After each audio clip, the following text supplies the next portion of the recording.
It is certainly great to be alive on a Sunday afternoon, a sunny Sunday afternoon at that, with your boys reporting eligible, man. Excuse us for Wednesday night, life sometimes, and we just had to take a quick break. But we decided on this quick pop-up show, man, to bring y'all the latest topics surrounding our Atlanta Falcons. Of course, I'm your host, Berto, host of the 95 North Falcons Talk Show, and I have my guy with me, my co-host, Bro Talk at Dirty Bird Central. Bro, how you been, man? What's going on? I finally feel normal. I put it out there on Twitter. Tuesday night, the stomach bug hit me, and it was a slow recovery, but I'm back. I'm actually eating, which is nice, drinking fluids, and happy to be here on a Sunday.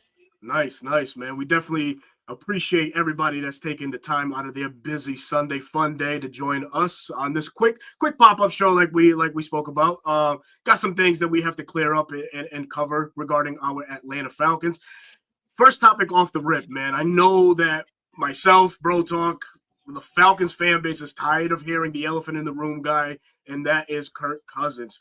But the NFL carousel for QBs is starting to become a little bit clearer now. Jameson Winston signing with the New York Giants. There's talk about Aaron Rodgers and the Steelers. So what does that do for our $180 million guy and Kirk Cousins? Bro Talk, what do you got for him? I mean, I think the image is pretty clear.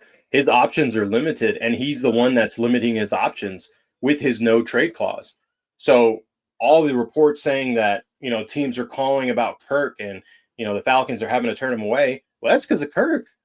Kirk hasn't waived that no trade clause. And if he did, I 100% believe he would have been traded by now. Unfortunately, we're going to have to deal with this up until draft day, I think. Maybe past draft day, preferably post June 1st, right? Save the most amount of money. But any type of pick, there was a report saying we could potentially, Josina Anderson said a team had brought up a third-round pick for him, which if we could get a third for Kirk Cousins in that contract, okay, Terry Fontenot, cook.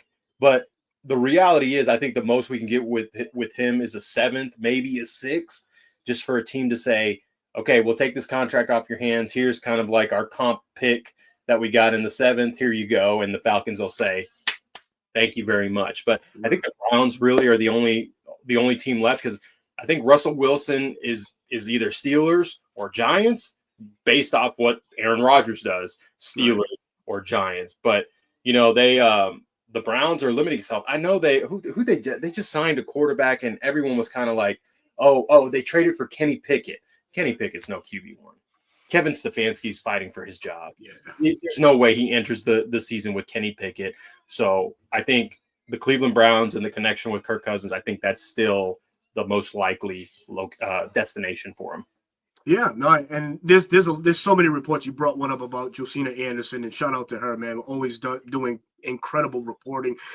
Any truth do you feel to the notion of the Falcons actually calling teams and trying to pitch Kirk Cousins? I call that cap. I don't think that's true. Yeah. I don't think that's true, man. I think Terry's been very firm and 10 toes down on actually saying this. We're okay with Kirk being our backup quarterback or being on the roster. We're okay. We're able still to make moves, which the Falcons have been, and we're going to touch on that in a few minutes, bringing in play. So really the salary cap situation and what Kirk is hindering the Falcons with is not playing into the cards of what the Falcons do. So again, it's okay that he's there. So yeah, I'm with you. I don't think that's even a realistic thing that's going around. I know it's a lot of, smoke and mirrors type stuff that these fans and whomever, talks these things up. It's pretty crazy. I don't think the Falcons are soliciting any offers for Kirk. And also, shout out to Terry, man. Shout out to Terry. The much ridiculed Terry Fontenot has been true to his word, man. So, hey, we'll see what happens, man. I think, it's left a sour taste in Terry's mouth, and he's willing. He knew he was investing in at least 2 years of Kirk Cousins. He had hoped they were him being the starter while they developed Michael. But he's, hey, this is my sword. I'm falling on it. And then after that, we can go on from there. Yeah. Real quick before we jump into our next topic, shouting out some of the folks in the chat. Lieutenant Dan, what is going on, man? Tony Wright, what's happening, brother? All is well, man. It's just been, busy behind the scenes, brother. Ms. Carey, how you doing? Happy Sunday to you. Hey, Berto and Berto. Hope y'all are doing well. One day closer to the draft. Nice glasses. Yeah, a little switch up for today. Ruffin, Sunny SoCal's finest. What's happening? ATL or nothing. What is going on? Kerry goes on to also say, I don't believe it either, Berto, but I also don't believe we will get a third for Kirk. And also don't believe. Hold on, I lost myself here. I don't believe Terry Fontenot is comfortable with Kirk as the backup as much as they say. It's all talk. Hope for a trade. At this point, in my opinion, Kirk will now be a Falcon next year, and that's very valid. There could be a lot of action happening draft night, and in some ways, I feel like Atlanta's setting up something big for the draft. So many times in the past, Atlanta's has always been rumored to move up, move back, whatever the case may be. None of that has happened. This year, going into this draft, we're not hearing so much about the Falcons and what activity they might be facing. So tune in, folks. There's something. I feel like there's something coming for these Atlanta Falcons on draft night. Moving on. Some signees this past week. One of them, I'll get to. I shouldn't call it the lesser of the two, but I'll say one of the signees, Jamal Agnew, signed with the Atlanta Falcons. Bro, talk. Can we get your comments on what you feel Jamal Agnew adds to this Falcons team? Oh, yeah, he's a dynamic returner. We've seen some pop and some excitement from Agnew with the teams that he's been with, and injuries have kind of set him back. A lot of people were griping about Avery Williams, which to some extent I get it. Ever since he tore his ACL, he wasn't really the same. So originally, I thought Agnew would compete with Ray, but it may be Ray and him on kickoff, and he's the punt returner. So with the amount of money that they signed him for, I think they're investing. They're investing heavily in special teams this offseason. It's crazy. We thought they'd be offense last year, defense this year, but it's been offense and special teams. So right. Special teams matters, and yes, obviously, the much maligned Avery Williams, really didn't add too much pop. Jamal Agnew is better known for his, like you mentioned, his speed and things of that nature. So, yeah, I would love to see what he offers in the return game in either or. But also another underlying thing that could potentially spark this Falcons offense, man. Can we be looking at this guy maybe coming in like we were supposed to utilize him the way we were supposed to Rondale Moore? Could he add any intrigue into that position? And we're looking at his stats here. Never really eclipsed the 300 mark for his career. Last 3 years with Jacksonville has been, less than average. But do you feel like, he could? Zach could add something. He could, because he still has the speed aspect, and you have to respect that as a defender. I don't think he's going to put up 500 receiving yards on the year, but could he give you a play or two here on the offense? Absolutely. We saw it in Jacksonville where, he would run a wheel route as a, fake handoff. The defense flows one way and he's going the opposite. So there could be plays implemented where he comes in, where he's a distraction. He's taking the safety with him, clearing out the middle of the field, or he is the target. So it's a nice little wrinkle that you can add in, and I hope he can stay healthy. Like I said, injuries have kind of hindered him a little bit as well, but he still has speed, and that's something even though Darnell Mooney does have some speed, I think Agnew's got a little bit more speed to him. Yeah. So it'll be interesting nonetheless, man, in that aspect, man. But going to the second signing, the more critical one out of the two, the Falcons were able to find their starting safety opposite side, Jesse Bates, in the form of Jordan Fuller, man.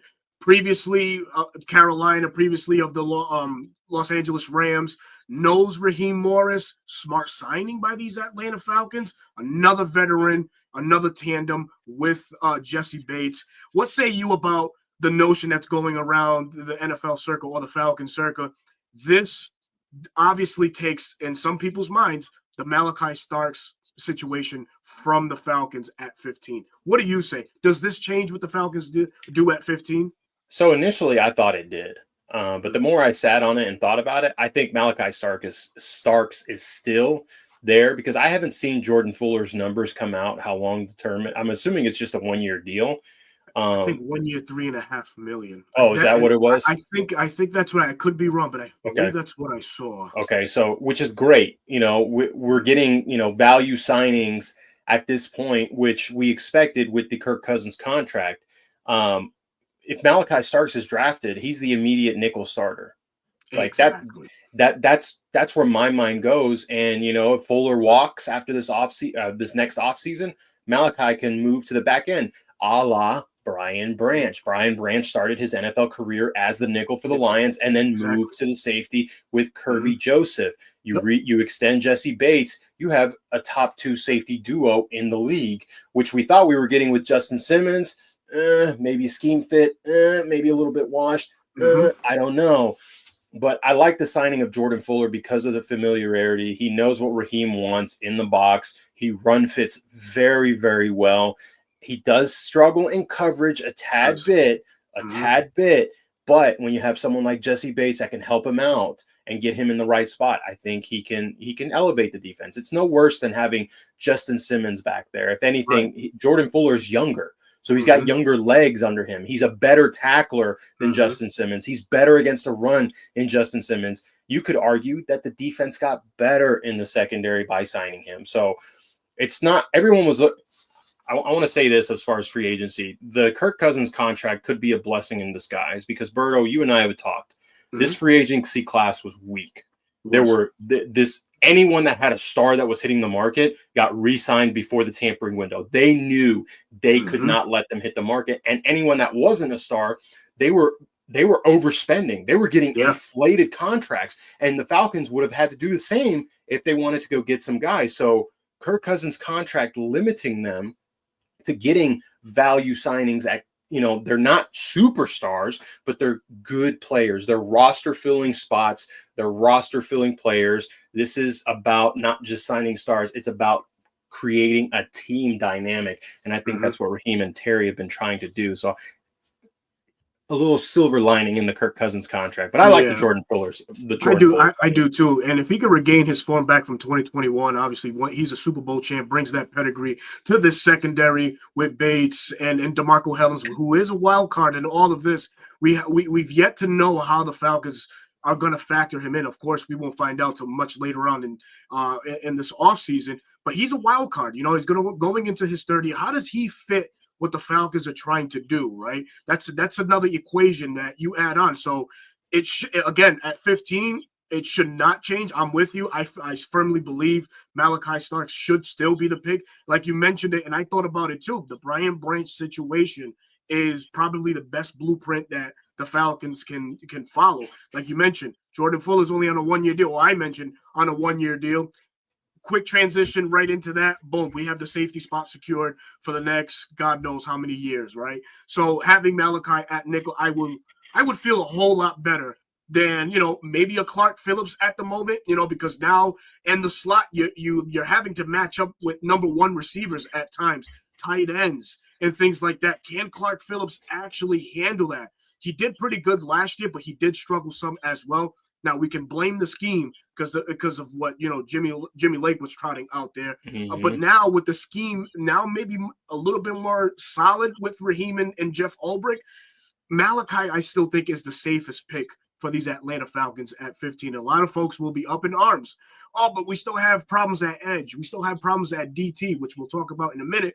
But folks, a quick reminder, it's a deep loaded class for these interior and edge guys. So there's product or prospects that we can find in the second round that have first round grades and vice versa. Even in the third, you can still find them with second round grades that fall into the third. So it's deep regardless. So I think the Falcons, they're going to be in a good spot overall.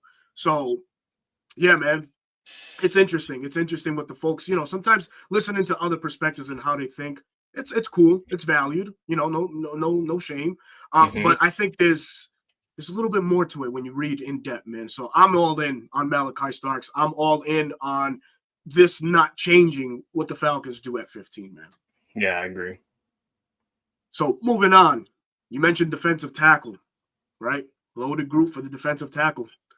There's one player in particular. Well, there's a couple players in particular that we have to shine light on, and that's for me specifically Zach Harrison, that's Rook Oro, and Brandon Dorlus, man. What do the Falcons do with Brandon Dorlus and his versatility, right? Versatility has been the name of the game for the Atlanta Falcons and Terry Fontenot, right? What are these guys? What can these guys do more than what they're used to doing? Can you challenge their metric? Brandon Dorlus, when he came out of the University of Oregon back in 2024, 2024 is just a year ago. What did he do at Oregon so well? He lined up everywhere. He succeeded. Everywhere. He was one of the nation's top interior forces, if I'm not mistaken. Very disruptive. He's going to be, for me, very key into possibly unlocking what this Falcons front seven or this front four unit can do next year or this coming year. What your thoughts, right quick, on Brandon Dawson? What he can bring to this Falcons table? I mean, he brings, like you said, versatility. Every defensive tackle, edge player that we get moving on is going to have to be versatile, playing from the 0 to the 5. That's Zach Harrison, Rook, Brandon, Onyemata, who's still on the roster, Street, Graham, all the guys, right? They're not sexy names, right? But when you're asking them to shoot a gap or play 2-gap, you want guys that understand what their job is, right? They're no Aaron Donald, right? But collectively as a team, which Raheem is trying to build, and why he brought in Ulbrich, because he knows he trusts his buddy to be able to do that because he has the experience. That, Dorlus, I would love to see him at the 5, right? We brought in Morgan Fox, who plays the 5 as well. Yeah. But I think Dorlus can be a part of that NASCAR package because he's got a great quick first step, and he's got some of the best hands in last year's draft class. So to get him in the 4th round, that to me was a steal. Where's he listed right now? He's listed as the 3rd behind Contavious Street. That would be a shame. And of course, these aren't locked in, right? These are prediction, right? I don't think Morgan Fox is our starter. Let's be honest. Morgan Fox is more of a come in pass rush type of deal. He's not a great run defender. Honestly, I would rather have Street or Dorlus in there as far as run defenders. Honestly, I would have Rook, David, and Zach as big bodies right there eating up double teams and things like that. But, Brandon spent the majority of the year inactive. And that tells me that they drafted him for a reason, right? His traits, his abilities.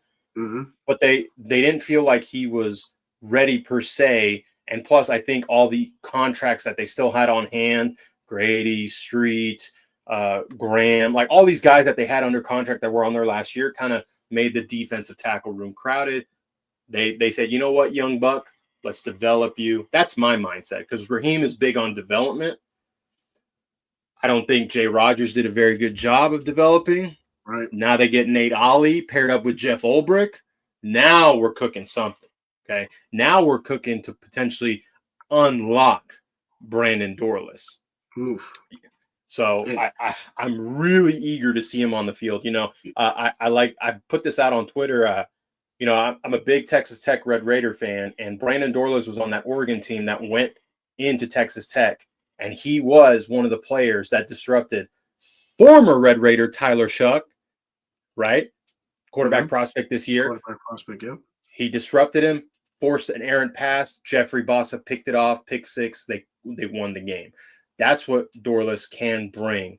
And so when I saw him hit the Falcons, I was very excited. I really want him to see the field this year. Yeah. Me too. I was a big fan of his play in Oregon. Like we mentioned, man, the versatility is through the roof. Lined him up everywhere, and he was disruptive, man. So if Raheem and Nate and company can bring out of Brandon Dorlus, this is going to sound crazy, but maybe mimic or style his game like Kobe Turner did for that 21 team, or that I'm sorry, for last year's team with the Rams. That we have something with Brandon. I think Brandon can absolutely do something in that mold. He's very disruptive, so that's exactly what we need on this Falcons frontline unit, man. Let me see. Let's go into the chat right quick and see what other comments we have or any questions As of late, man, let's see. Kirk will be riding the bench until he lifts that no trade clause, says Craig. Yeah, Yeah, I he think that's will. pretty safe to say. He will. Carey goes on to say, I think Kirk will be a post June 1st cut. I hope and pray that we can get a trade, maybe draft night, because obviously a trade would be much better for the Falcons. Absolutely. Falcons working with limited draft capital, only 5 picks. Philip Bonner, man, what's going on, brother? Checking in all the way from Phoenix, Arizona. Can't wait for the draft. It's going to be an interesting one. Thank you so much for tuning in, brother. We really do appreciate you, man. Michael, what's going on? Chris says Jamari Caldwell, excuse me, in this year's 4th round steal. That's a big man with a quick step. Sure I is. liked what I saw in the combine and his numbers for his size. Yeah, pretty impressive. That's man. a 0 to 3 technique right there. Yeah, and that's the thing too, man. This group, this defensive tackle group, is so deep, man. There's 10 prospects that really can go like first 3 days and no hesitation. There's obviously they do fall in a certain category, but it's unbelievable. It's the deepest I've seen in a long time. In return, let's see. Tony Wright says in return. Oh boy, we have a hypothetical here. I got to see the first one. Here we go. Tony Wright, the Falcons will call Jacksonville and offer them a first-round pick, number 15, giving them 2 first round in the upcoming draft at 5 and 15. In return, the Jaguars trade Trayvon Walker and their second-round pick, 36. Damn. Well, that's very interesting. Well, I would say if Trayvon Walker was available, I would be okay. Because he has developed, right? That was his thing. He was a freak athlete, but his ceiling hadn't been tapped yet. And it looks like he's reaching his ceiling, which is a double-digit sack guy that can drop into coverage. But I don't think they're shopping him. If anything, we need to try and swing at him potentially hitting the market because Jacksonville's cap space, oh boy, it's not looking pretty. They do have a new regime. They have a new GM. Typically, that's when you see guys start from the old regime leaving, hitting the market, hitting other teams. So rather than trading for him, let's see if he hits the market. And if he does, bring him home. Bring him back home. Bring him on home is the name of the game. One guy that hasn't hesitated to bring people home, albeit if he can or not, has been Terry Fontenot. The much maligned Terry Fontenot, man, has caught so much grief from the Falcons fandom, from fans. I put out a tweet and holy shit. Did that really hurt people? Something. It sparked a lot of great conversation. It sparked a lot of insulting takes. It just did, right? And I get it. You know what I mean? Of course, you know, as a longtime Falcon fan, yeah, playoff drought. You're bringing in a new regime. You expect turnaround quickly. You expect at least a playoff berth of some sort in the tenure of this GM. But it hasn't happened for the Atlanta Falcons. But the Falcons have been in a very interesting situation where a lot of the glory years and those players have been exodus, had to leave. And I'm going back to Julio Jones. I'm going back to Matt Ryan because at the start of Terry Fontenot's tenure, that's the difficult decisions this man was faced with. What do you do with the all-time leader in yards? What do you do with, you know, soon-to-be Hall of Fame wide receiver? Are they expandable? How do we get this franchise moving in the right direction? The key was you had to get them off the books. You had to. And respected years, the Falcons couldn't have been competitive had they been on the books. When Terry first came on to the Falcons in 21, Falcons only had $14 million of cap space to work with. That's nothing. That's absolutely nothing, man. That's somebody's signing bonus. I mean, you know, like sign-on bonus or whatever the case may be. But for all the flack that Terry has caught throughout the years, I feel like he's done a fantastic job as a GM. I really have. And that comes with a lot of weight. Oh my God, how could you say that? You know, he's had to make the difficult decisions that some people still view. Oh, you should have never got rid of him. Yeah, it was time. And you know what? Terry's been trending in the right direction, bringing in talent to Atlanta.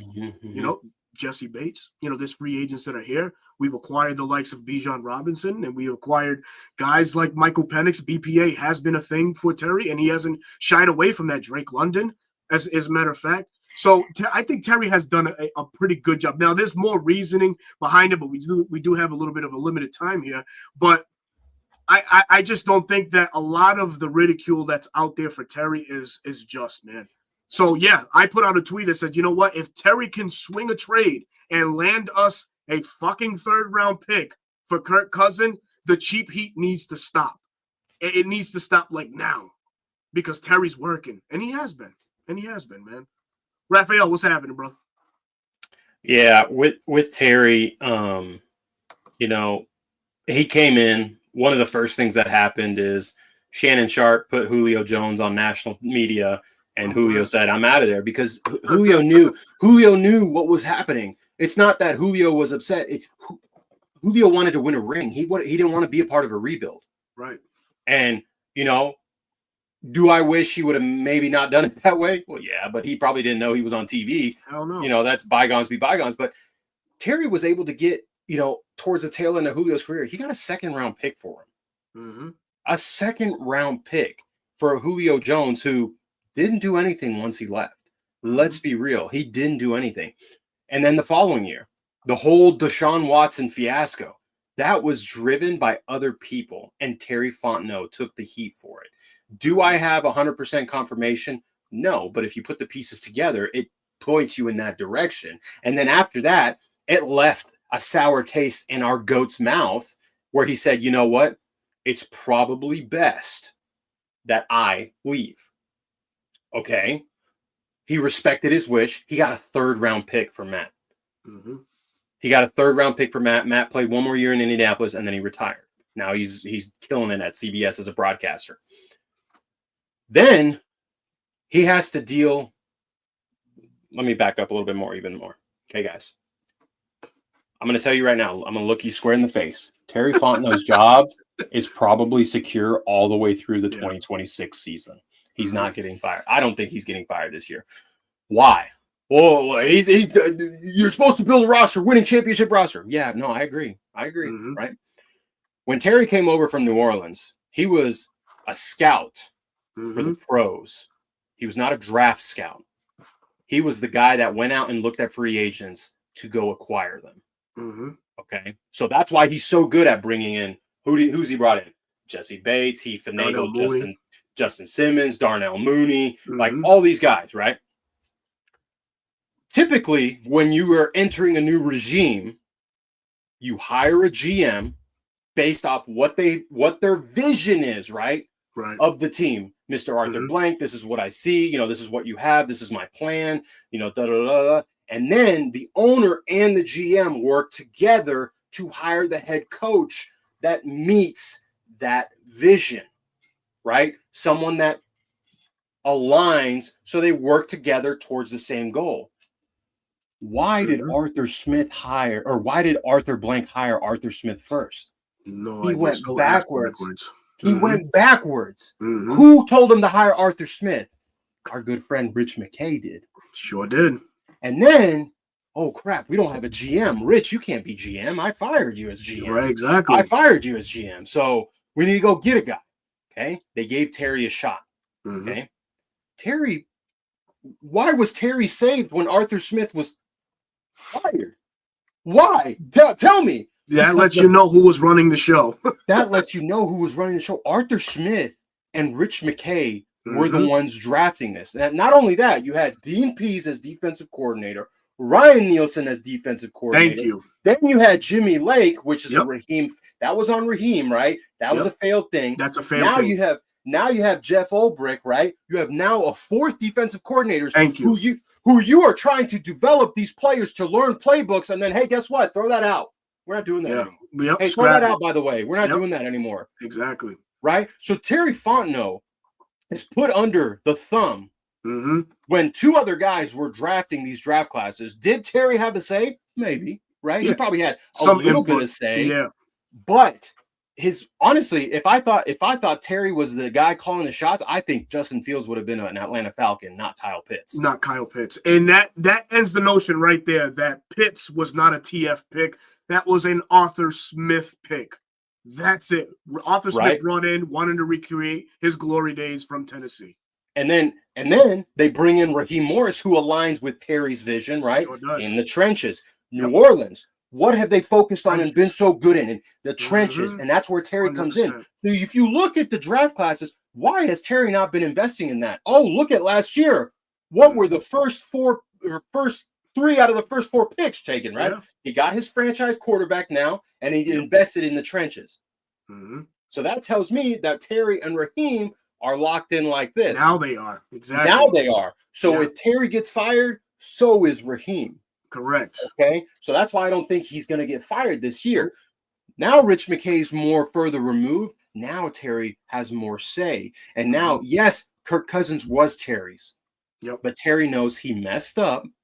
He's having to deal with it. And once it gets put in the past, it's a learning lesson, guys. These people, a lot of people don't like to equate the NFL to people. This is their job, right?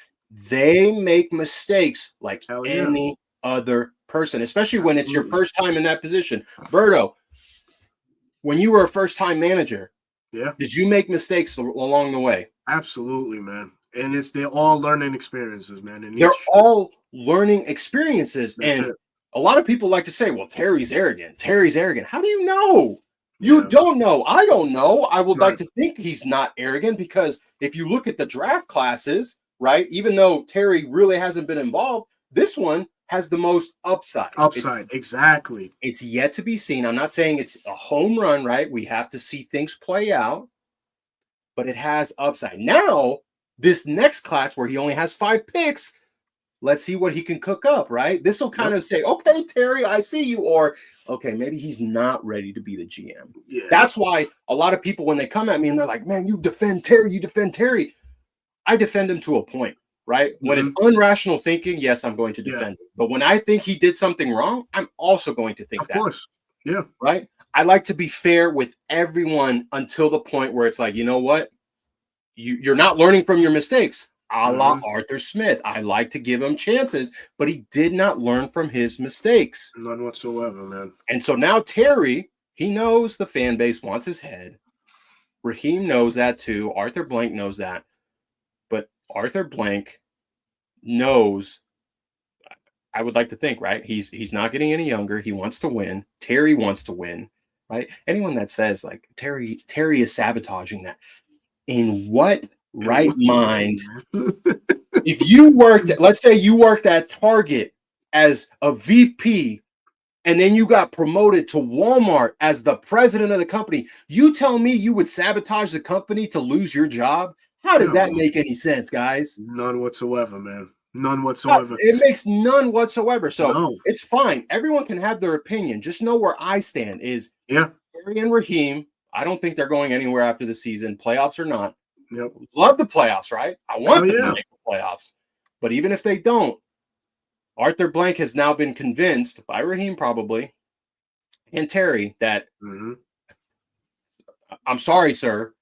The last 3 years didn't work out with Arthur Smith and Rich McKay. Now it's our turn. Exactly. They got to undo all the bullshit that was left behind, man. And you know what? Still, too, Terry catches flack for, this guy was available and you took him. It's by need. It's BPA. It's something that they've always stood by. The biggest one is, I got to go here, Jalen Carter, Bijan Robinson, right? Listen, both men, outstanding picks. 8 and 10, outstanding picks. We could flop them. Jalen Carter would probably be just as effective. Bijan, same with the Eagles. But they were a need based off of need. Oh, but we had Tyler Algier, and he rushed for 1,000. Well, just because you have Tyler Algier, just because you have one guy, just because you have one guy doesn't mean you don't invest more in the position. You don't invest exactly right. Same could be said if we took Jalen Carter. Grady Jarrett was still playing. David Onyemata was still there. We had just gotten here. So the David Onyemata signing kind of nixed the possibility of bringing in a Jalen Carter, in my opinion. But people will flack on that and be like, "Oh my God, he made it such a horrible move." No, it was a need, whether you like it or not. It was a need, and they weren't going to pass up a guy of that trait. And Bijan Robinson. it's funny you bring up the Bulldog because I'll bring up another one, Azeez Ojulari. Yeah. What did he just sign with the Eagles? 1 year, $4 million, I think. $4 million. We didn't trade for him at the trade deadline. People were pissed at Terry. Why would we only have 5 picks. You guys wanted him to give up our 4th round pick for Azeez, who would probably walk and go to the Eagles? Yeah. Because the Eagles sold him a championship ring and he can't stay healthy. Oh. So we bring in another Matt Judon, but this time this guy can't hit the field. Like, you guys just want to sign Bulldogs because, he's shown stuff. Yeah, he's also shown me he can't stay on the field healthy. If you look at a window of Azeez Ojulari's production, right, the Giants sold high on 3 games where, it looked like he put it together. Trade deadline was at the end of that 3rd game. Like, we're going to sell high on this kid.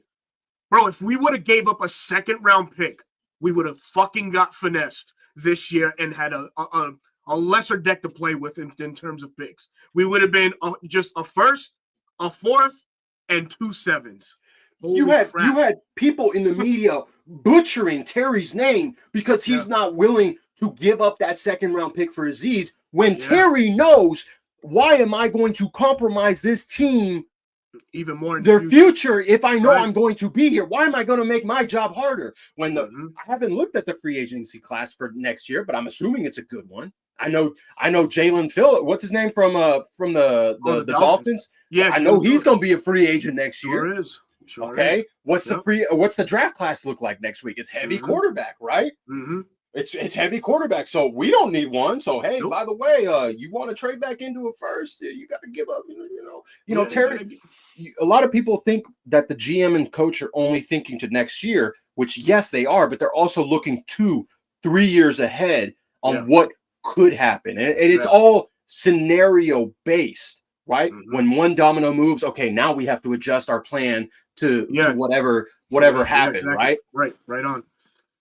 Oh man, is it loaded or what on a Sunday? Good conversations like always, man. A1 Forever Sports, what's going on? Chris Tipmore, what it do, man? Michael, what is going on? Gabriel Rogers, what's happening, man? Coolest Dre, thank you very much, everybody, for joining us on this quick pop-up show. We definitely do appreciate it, certainly, man. But yeah, man, we just had to bring that to light real quick about the Terry Fontenot situation, man. We got to give this man time. He has cooked for us.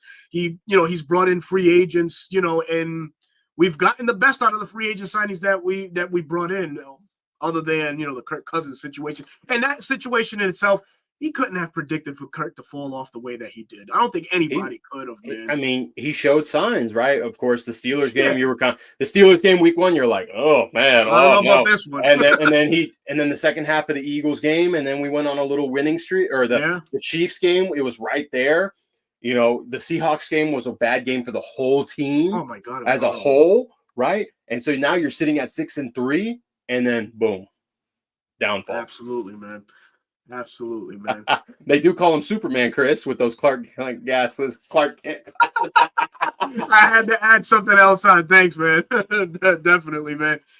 Berto, what's the next one, man? What do we got? What do we got next? Well, I mean, we could talk prospects now because we're in that point. Free agency buzz has died down.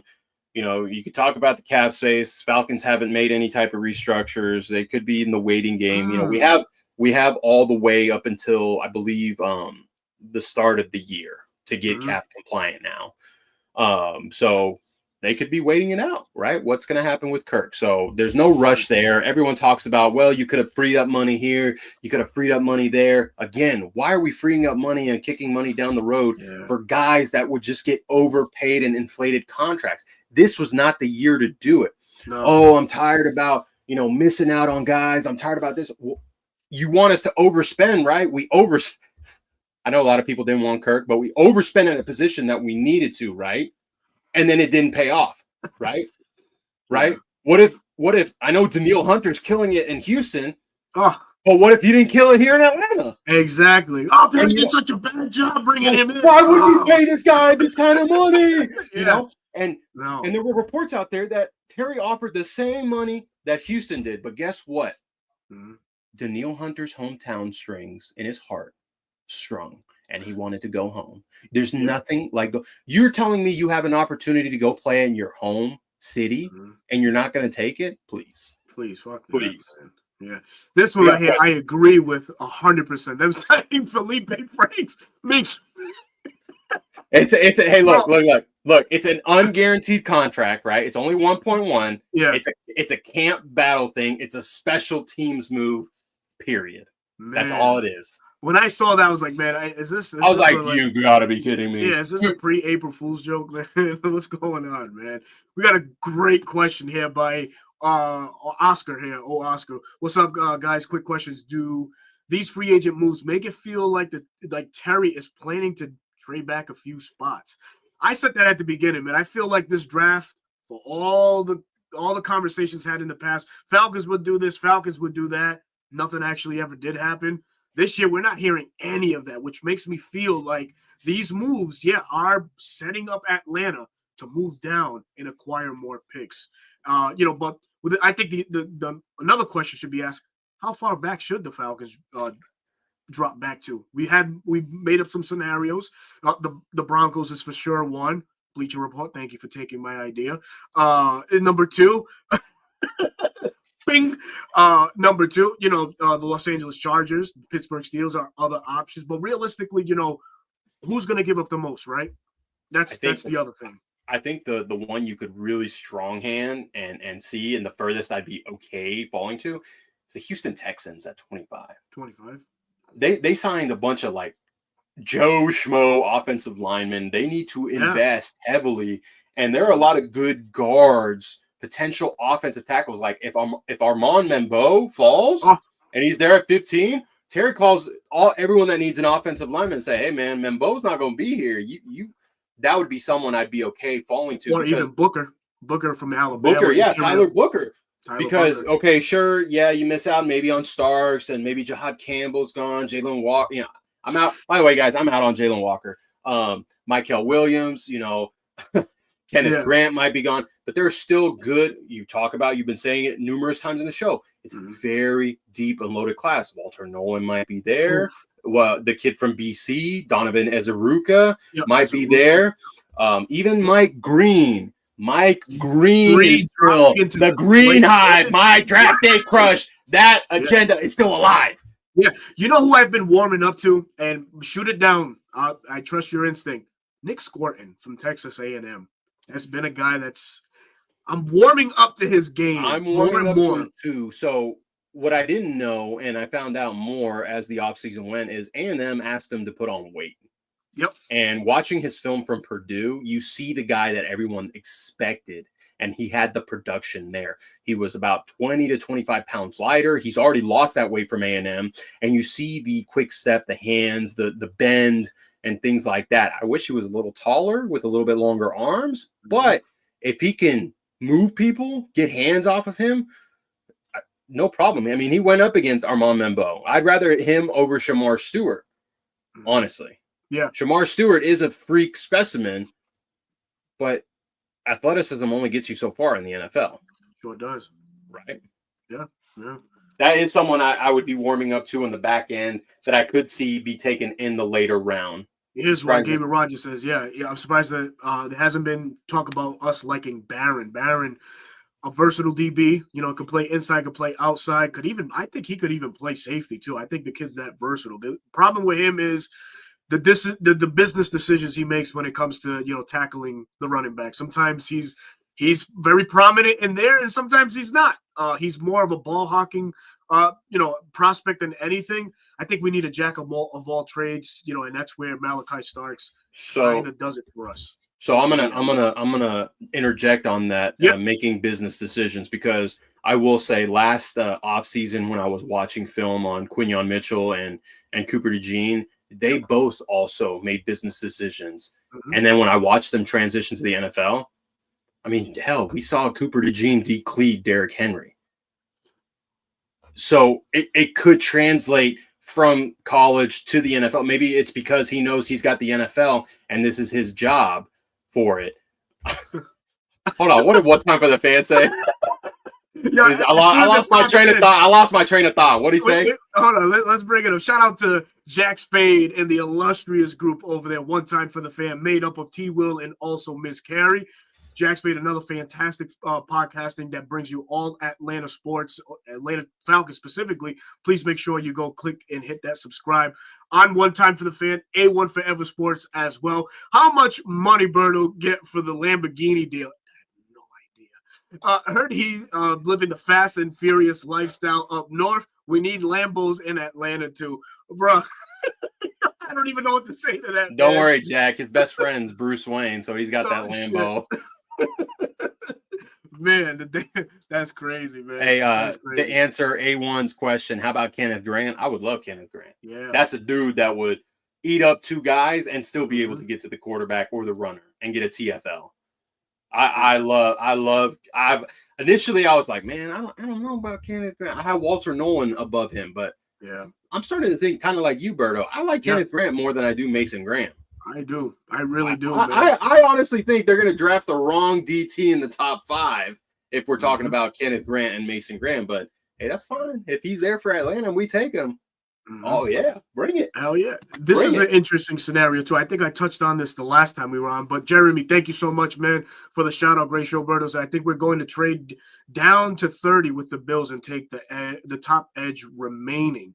Now, that can come in two ways. If we make a trade, from 15 to, let's say, somewhere in the 20s, if there's somebody that's dropping, I wouldn't discount Atlanta trading back into the back end with a Buffalo trading team. Back in, yes, and getting a guy. So Donovan from BC, if he falls by for some stroke of imagination, even Mike Green, hell, even him, Atlanta, why not?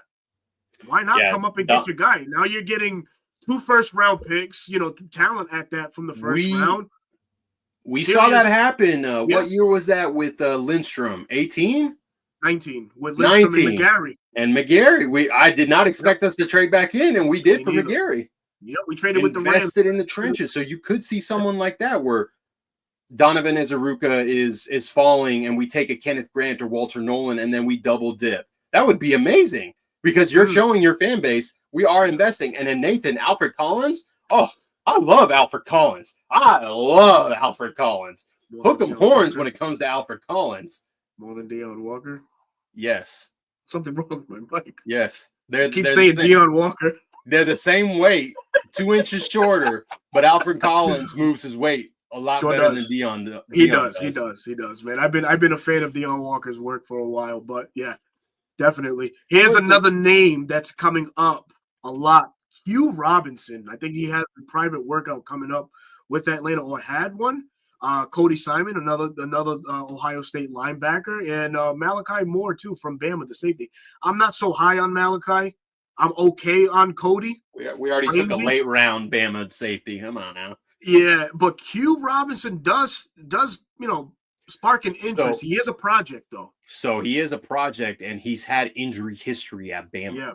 So I think he tore his tricep this past year, and that's why he missed games. But he came in their NASCAR package off the edge. He's got great bend, great speed, great quick first step. He'd even line almost off ball for Bama at times. And he did some good things, dropped in coverage a few times. I liked what I saw, but then when I heard the injuries, okay, that kind of threw up a red flag, and that's why we're not talking about him in the first or second round. Yeah. If he's a day 3 guy and we invest and we're okay, Q, we're gonna, because he's got the long arms and the big body. You think he's like 270, like he's got the stuff that you want. Almost looks like Leonard Floyd, if I'm being honest with you. Yeah. And I wouldn't be upset at the pick, but just the injuries worry me with him.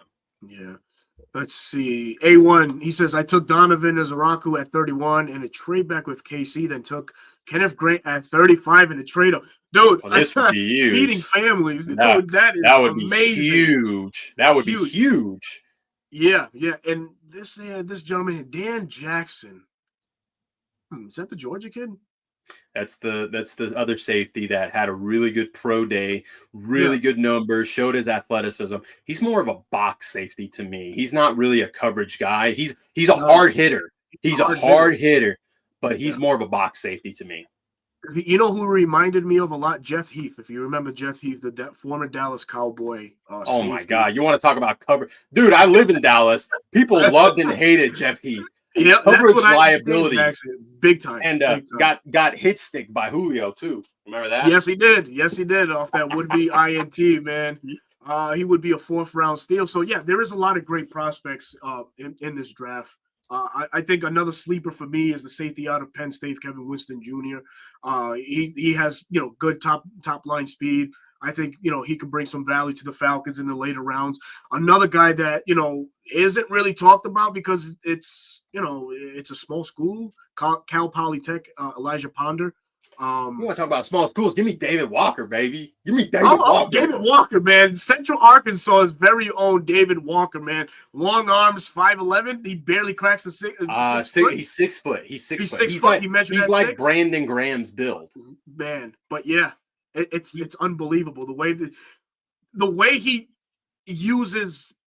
I don't know his speed to power, his translate speed to power. Oh man, bro, it's so good, and he's long, so he does a phenomenal job setting the edge and keeping these blockers away. So you say that helps you win the leverage battle with these big offensive tackles that have a hard time getting down to that level. And funny enough, Jason Kelsey, right? Yep. They were talking to him. They were like, who was the hardest defensive tackle you ever went up against? And of course, he said like Aaron Donald, Chris Jones. He said, a lot of people don't know Puna Ford. And they were like, Puna Ford? Yeah. Why? Because he's short and he's got long arms. So he automatically won the leverage battle. Yeah. And that's huge because if you've got those long arms and you're a little bit smaller and you've got the power, because he can long arm and anchor. I've seen him long arm and anchor and then rip through and get to the quarterback. In a split second. He's got no wasted movement. And then I saw it at the combine. Dude, I was like, David Walker, yes. Day 3 guy, maybe late day 2 guy? Okay, yes. Here's another one here. Wouldn't be surprised if we beef up the O-line in the late rounds. Yeah. I wouldn't be surprised if we brought in some undrafted free agent guys for O-line to develop. Right? Because we did re-sign all our guys from last year, depth pieces, and it's going to come to a point. It's like, okay, are you going to extend Caleb or are you going to let him walk? Right? He's in his 30s now. He's he's an average right tackle, but now he's your blindside tackle. So what are you going to do? Realistically, you would love to have someone like Roger Rosengarten, right? Who was Penix's blindside guy, who was on the right side, but I don't know. Undrafted free agency, I think we're going to get a lot of players. And I heard a lot of people talking about that. And it does ring home true because these guys are hungry. They may have some untapped potential that the coaching staff feels like they can bring.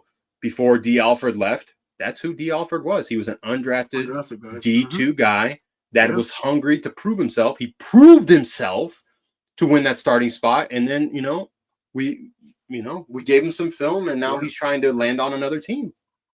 I think all the trades, if Atlanta stays, whole hum on the trades that on the picks that they have, just 5, they're all going to be defense. I think again, if we do trade and acquire more picks, I think a guy like Willie Lampkin from North Carolina. Yep, a lot of people have been talking about him. Yep, the kid's stout at center, man. Short, statured, 5'11". You can't fucking move the kid. He's unbelievable. He's a mini tank with. Did you see his arm length? Arm length, and then he's got crazy. 4. Yeah, dude, it's unbelievable. Defensive tackle's nightmare because you got to try and get this guy off of you. Well, it's like, where is he? Oh, his arm is under my pads, driving me up. Yeah, and that I think I would like him. If we drafted him at center, he could be day 1 starter. I think so too. He can come right in. Jovan Gwen is a guy that we spoke about. I know you have mentioned him several times. Hey, he's still around. But Ryan Uziel, is quote unquote, the starter right now. But so we need some more camp bodies in here to challenge that, man. Yeah, don't be surprised, guys, if we sign more guys. We see this all the time. It's camp bodies, and then we'll trim the fat off and get to our roster. So Felipe Franks is the fat that will be trimmed. So Oh God, I hope you so. guys will be all right. We'll be all right, man. Especially But, when man, you got yeah. Anyways, go. no, you're good, bro, man. So we're coming up on this hour, man. We're getting ready to wrap up, man. Any more questions, please throw them in the chat. Bro Talk, anything you want to add before we get out of here? I mean, just guys, we're just gonna have to endure. I did hear someone say, we are a worse team than we were last year, and I'm gonna say I strongly disagree. Mm. I strongly disagree because the offense, besides losing Dahlman, is there. It's the same guys. It's Right. the same guys. Defense, you brought back Mike Hughes. You're looking to improve your linebacker room, right? You brought in Diablo, who's probably no worse than Nate Landman, right? Yeah. You brought in Jordan Fuller, who's probably a little bit better than Justin Simmons at this point in his career. and sure, you have a young defensive group, but that's what Raheem had in LA before he came here. So to say we're a worse team, I disagree. To say the other teams in our division got better, Carolina got better, Sure right? did. Can they continue that momentum that they had last year? Tampa Bay, they're getting older.